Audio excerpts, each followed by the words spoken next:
ma'am ngasi video se akoi gi symbol ko haidi akoi na runes sign aina ngarang hapetang sumaina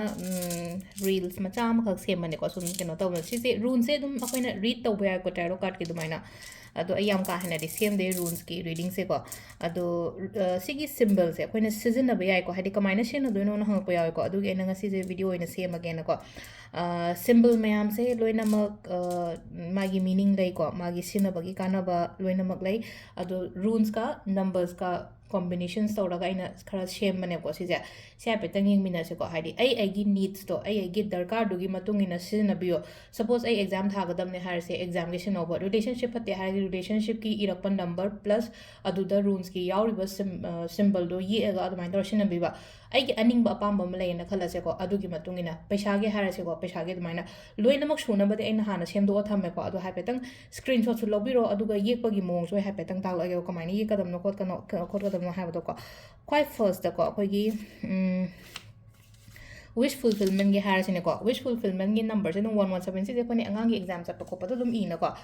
ado angang gi exam sa pa ko pa do I ba se blue ma chu gum ba se na bi ko su gum ba matang da na ari blue se na bi adu ga magi si ye ka da bai mong se na ko mai ni ye ka dam no ha kan se da ko gi si ying bi ko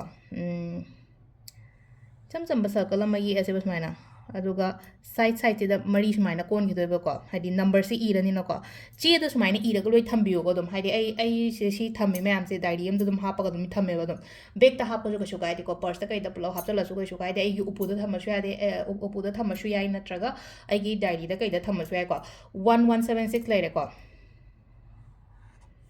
amma ani ahum mari sigi symbol lai re ko quite first ko sisina wish fulfillment gi job apply tawri ne na khalase natra pekha thadoi ne na khalase adumba mayam du da sina ba ko sisina haidi koi gi 1176 ko mathang gi sina health ke ne ko aina sida blue sina bio health ki da sungai ko number su le ko number su sumaini ibi bi adum sumaini I raga akoi gi ahan gi kai gi leina ko haidi mo gi mo pa makha ko pa mon makha da kai da dum thambira su ka shukai de ko haidi akoi ahan ma boy hakchang noi te khote kai na khala se ta di haidi sigi magi number sima leirani aduga sida ko straight line ama chingani ko haidi dum side da dum loin channa ba tawra se ko straight line ama sumaina chinge ko mathakta sima leire aduga silere ko like ko symbol se amna aduga number sina 22761097 ko sisina akoina health ki gumba gi hai tare ko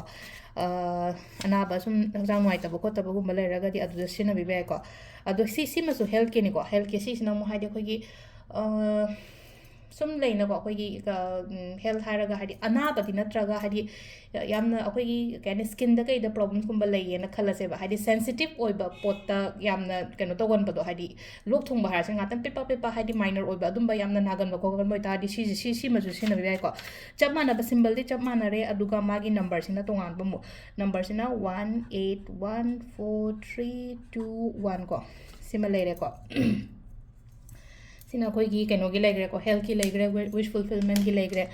money gi lase matang do ko hadi pesa gi lase ko pesa gi number di hana su dum khang bi ramani ko si dum season bi da the scenery number sina f man ba sai taro ko na si se fi hu ana hai ko hadi khoina kari keno yek pa matam da su belief da sina ba yaw ram ne adagi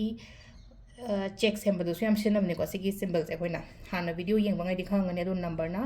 520741 ko ado si su chap minus loina mak semaga hadi loina mak thama swai ko so keno taw draga so adu na traga na hadi ama khatang ai gi darkar du kitang tor swai loina mak semaga thama swai ko mathang gi sena ko sum aina importance pi haninge ka har sin ko sin relationship ki la ko hadi audience loina show bani na relationship jo ha pe ko hadi aingon da attention pi haning ba attraction adumba mayam do lakna bagi da mak ta ko suppose aina sum khan ba aina di hena khanja ba de keno ko to ba adum bagi hadi sina pakhang ni chabi oire khatang ko natraga sum husband wife ta su leina ko hadi importance bi di na khala se my wife ta natraga my husband da gaida al taraga di si sima su system sina bi bai ko si symbols na sita le ko sita symbols is maina just line ama chingo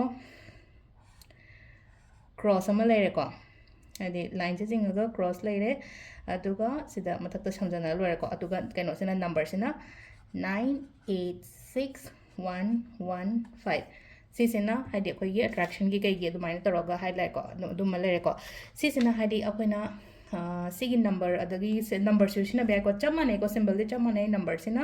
ꯁꯤꯁꯨ ꯔꯤꯂꯦꯁꯟshipꯀꯤꯅꯤꯀꯣ ꯍꯥꯏꯗꯤ ꯔꯤꯂꯦꯁꯟship ꯑꯃꯨꯛꯀ ꯍꯦꯟꯅ strong ꯑꯣꯏꯅꯕ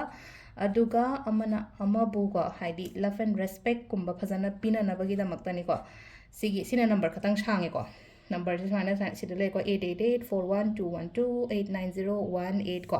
ꯑꯗꯣ ꯁꯤꯗ ꯂꯩꯔꯦ ꯌꯥꯝ ꯁꯥꯡꯕ ꯚꯤꯗꯤꯑꯣꯁꯤ ꯑꯣꯏꯗ꯭ꯔꯦ ꯑꯗꯨ ꯇꯥꯔꯒꯁꯨꯀꯣ ꯁꯤꯁꯤꯃꯁꯨ ꯇꯧꯔꯒ ꯁꯨꯝ ꯌꯦꯡꯕꯤꯌꯣ ꯅꯝꯕꯔꯁꯤꯡꯁꯦꯀꯣ ꯑꯩ ꯑꯗꯨꯝ ꯄꯔꯁꯅꯦꯂꯤ ꯑꯩ ꯁꯨꯝ ꯁꯤꯖꯤꯟꯅꯕꯅꯤꯅ ꯍꯥꯏꯗꯤ ꯀꯥꯟꯅꯕ ꯑꯗꯨꯝ ꯈꯔ ꯌꯥꯎꯋꯦꯕ ꯅꯝꯕꯔ ꯑꯃ ꯑꯅꯤ ꯑꯗꯨꯝ ꯑꯩꯉꯣꯟꯗ ꯆꯥꯟꯅꯕ ꯈꯣꯠꯄ ꯑꯗꯨꯅ ꯑꯩꯅ ꯅꯝꯕꯔꯁꯦ ꯂꯣꯏꯅꯃꯛ ꯁꯨꯅꯕ ꯑꯗꯨꯝ ꯀꯩꯅꯣ ꯇꯧꯔꯒ ꯇꯧꯏꯁꯦꯀꯣ ꯑꯗꯣ ꯁꯤꯗ ꯂꯩꯔꯦ ꯑꯩꯈꯣꯏꯒꯤ ꯉꯁꯤꯒꯤ ꯚꯤꯗꯤꯑꯣꯁꯦ ꯃꯌꯥꯝ ꯊꯦꯡꯛ ꯌꯨ